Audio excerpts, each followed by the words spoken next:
साथियों नमोबुद्धाय।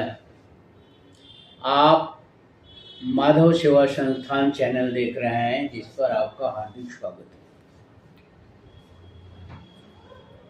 आजकल अभी भी काफ़ी वायरल है राम मंदिर का चढ़ावा चोरी।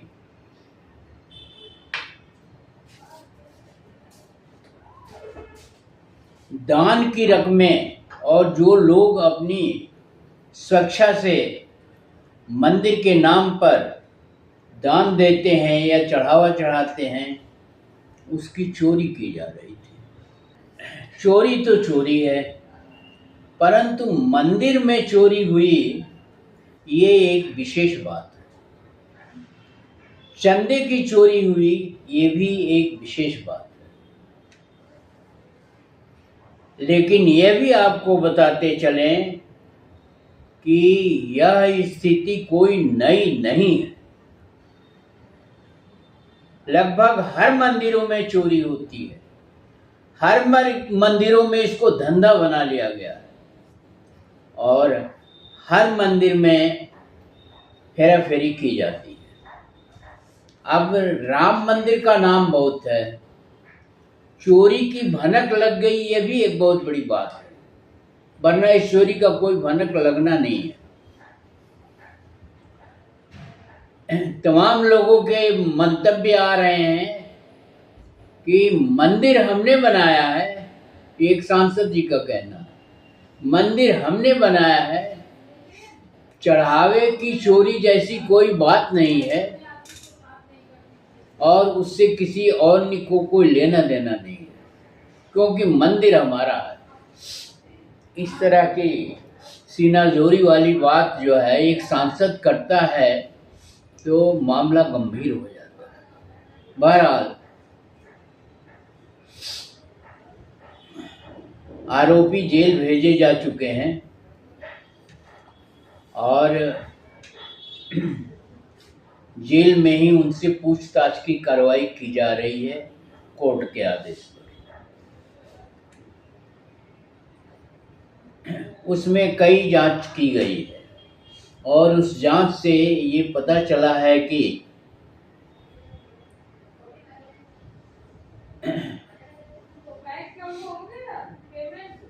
उसमें सभी हिस्सेदार थे और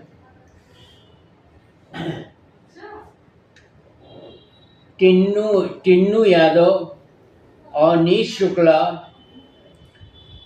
रमाशंकर मिश्रा, करुणेश व सुभाष श्रीवास्तव की भूमिका अहम थी और इन लोगों को, टिन्नू यादव को छोड़ करके बाकी सब लोग जो है अनिल मिश्रा के आदमी थे।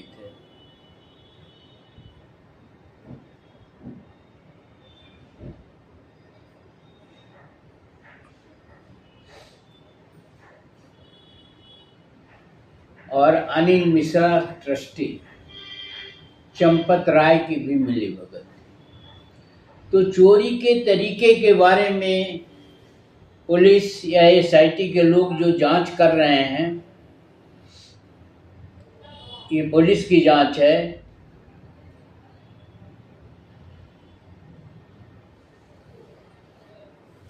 उससे ये पता चला है कि अवनीश के घर से काफ़ी ज़्यादा रकम मिली है, सबसे ज़्यादा रकम मिली है और इनके बैंक खाते इनकी आय से मेल नहीं खा रहे हैं। बैंकों में ज़्यादा पैसा जमा हुआ है जो इनकी आमदनी से मेल नहीं खा रहे हैं। साथ ही इन्होंने ज़मीन जायदाद और अन्य चीज़ों की भी खरीदारी की है, वो भी इनकी आमदनी से मेल नहीं खा रही है।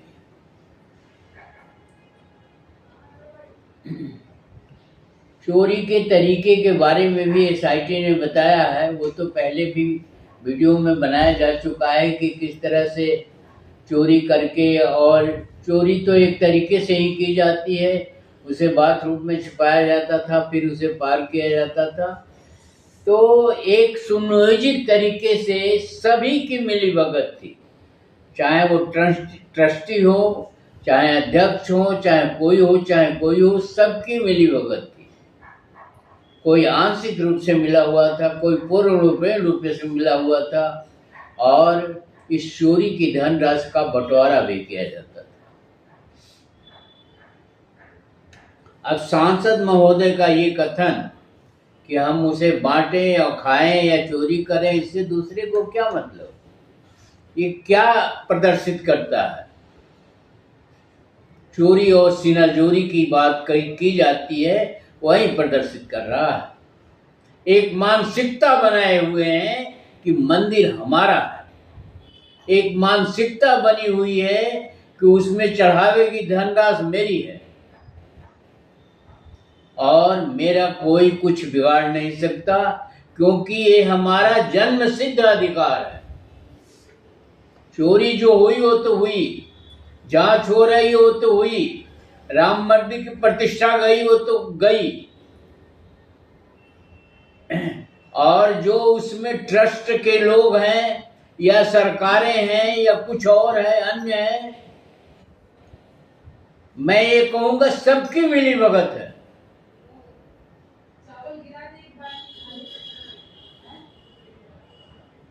और हर कोई एक दूसरे पर समस्या को डाल रहा है और कह रहा है इनकी वजह से चोरी हुई, उनकी वजह से होगी। मैं कह रहा हूं कि सबने मिलकर चोरी की है।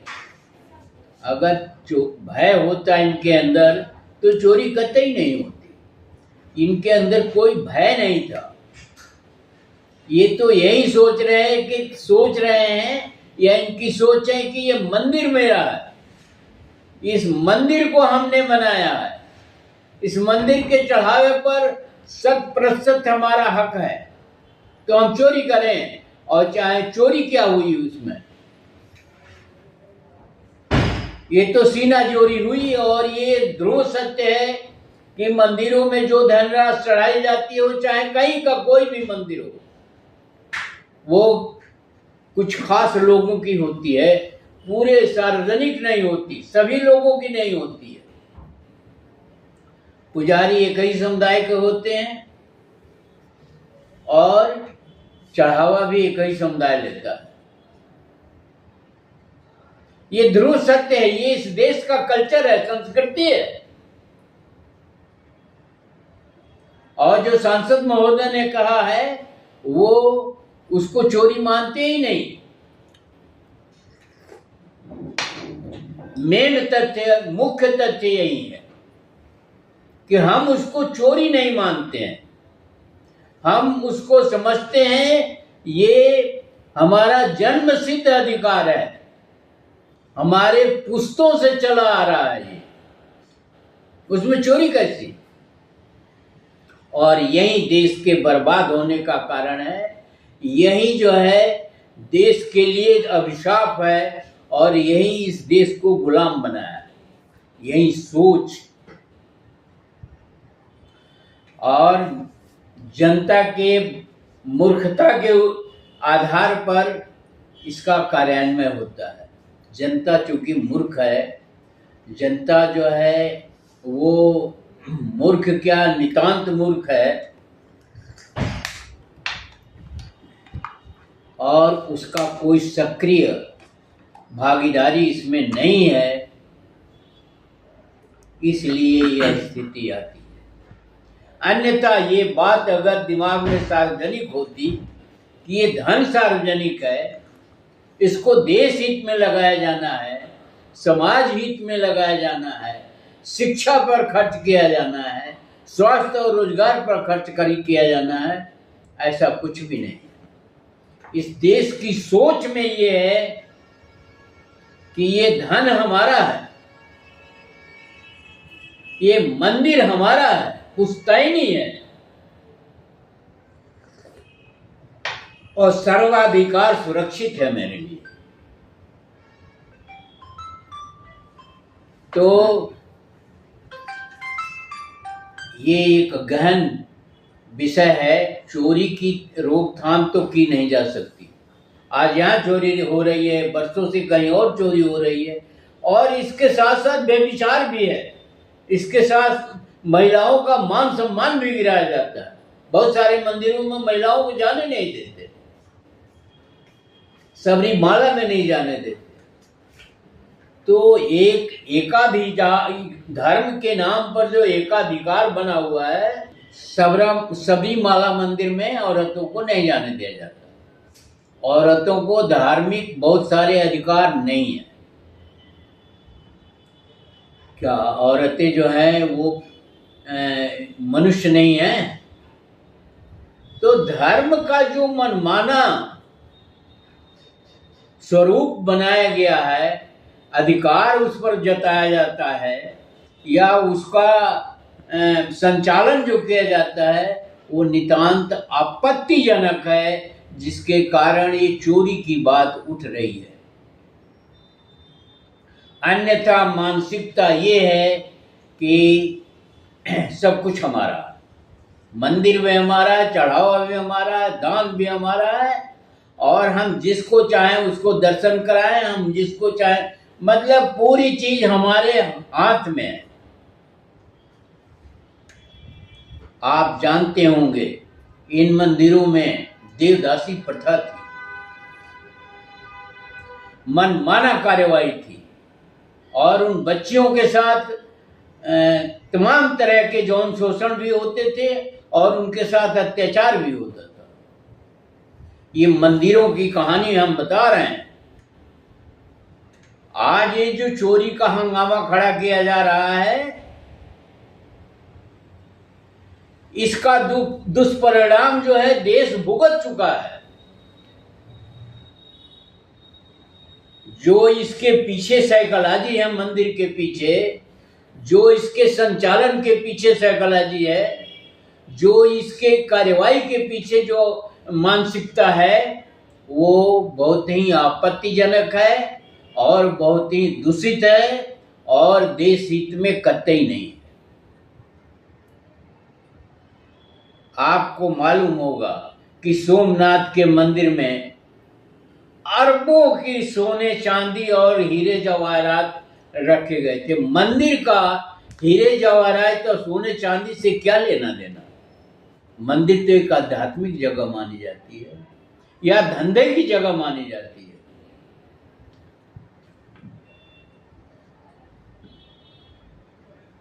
और जिसे महमूद गजनवी जो है लूट करके ले गया और कोई कुछ नहीं कर पाया। एक ढोंग पाखंड आडंबर है। ये मंदिर जो है ढोंग पाखंड आडंबर के अंतर्गत आता है, और इस पर साधु सन्यासियों को लगा दिया जाता है जो चिल्लपो मचाए रहते हैं। एक ग्रुप को लगा दिया जाता है जो दबंगई से बात करता है। ये चोरी के बारे में हम क्या बोलें? अब चोरी तो खुल के आ रही है, स्पष्ट आ रही है। मंदिर में चोरी का क्या मतलब है?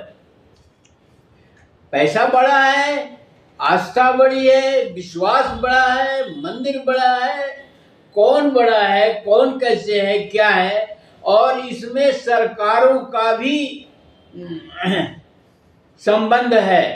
चोरी में भी संबंध है और कार्रवाई में भी संबंध है, मंदिर बनाने में भी संबंध है। तमाम चीजों में सरकारों का सहयोग है, योगदान है। जब सरकारें ये काम करेंगी तो निश्चित रूप से उसमें व्यवधान आएगा। तो यह बहुत ही विडंबनापूर्ण है, विसंगतिपूर्ण है और बहुत ही पीड़ादायक है, खेदजनक है और दुर्भाग्यपूर्ण है कि मंदिर के नाम पर लूट मची हुई है। पत्थर की मूर्तियों में जान डाली जाती है। ये तो धूर्तता है। तमाम मंदिरों को विदेशियों ने लूटा और वो धन संपत्ति अपने देश को ले गए और हम असहाय पड़े रहे। हमें बताया गया कि भगवान मार डालेंगे या मंदिर के देवता मार डालेंगे, मुझसे कहीं कुछ नहीं हुआ। तो एक ढोंग पाखंड आडंबर फैलाया जाता है, फिर चोरी की जाती है। ये चोरी जो है स्पष्ट आपके सामने है। एक ही ग्रुप के लोग हैं और उन्हीं के आदमी हैं जिनसे चोरी करवाई जाती थी और बंदर बांट किया जाता था। तो इसके बारे में हम क्या बोले, ये एक पुरानी चीज़ है, एक पुरानी तथ्य है, और इसके बारे में लोग जो है सीना जोरी दबंगई से बात कर रहे हैं। ये दुखदाई है। और ये चीज़ है कि देश हित कहीं नहीं है। इस चोरी के बारे में आप गहन अध्ययन करिए, इसकी तह में जाइए, इसकी जड़ में जाइए। और ये जो मंदिरों की टेक्नोलॉजी है, ये मंदिरों में चढ़ावे की जो बात है, आस्था विश्वास की बात की जाती है, वो पूर्णतः गलत है। क्योंकि धर्म तो विवेक है, तर्क है कि आप किसी चीज़ की विवेचना करते हैं और सही नतीजे पर निकलते हैं, तब उसको मानते हैं। इतनी आसानी से मंदिर की आस्था भी खत्म हो गई, मंदिर में विश्वास भी खत्म हो गया।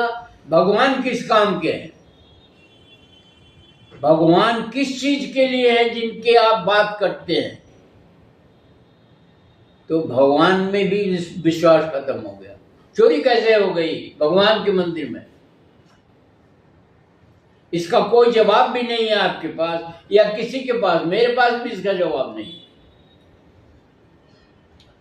तो इसका गहन अध्ययन करिए, आप सोचिए, समझिए, खुद भी समझिए, दूसरों को भी समझाइए कि ये मंदिर, ये चोरी, ये चढ़ावा, ये दान, इसका क्या औचित्य है। या तो इसे शिक्षा पर खर्च किया जाए, रोजगार पर खर्च किया, सार्वजनिक किया जाए, और सार्वजनिक रूप से इसके खर्च किए जाए, और एक ग्रुप के नहीं, हर ग्रुप के लोग रखे जाए। एक तरह से ये गमन है। एक विल पावर मतलब कंट्रोल ऑफ पावर है। आपके पास पावर, इसे पढ़िए, खुद भी समझिए, दूसरों को भी समझाइए, और वीडियो को शेयर और लाइक करना न भूलें। अगर चैनल को आपने सब्सक्राइब नहीं किया तो सब्सक्राइब कर लीजिए, घंटी बजा दीजिए।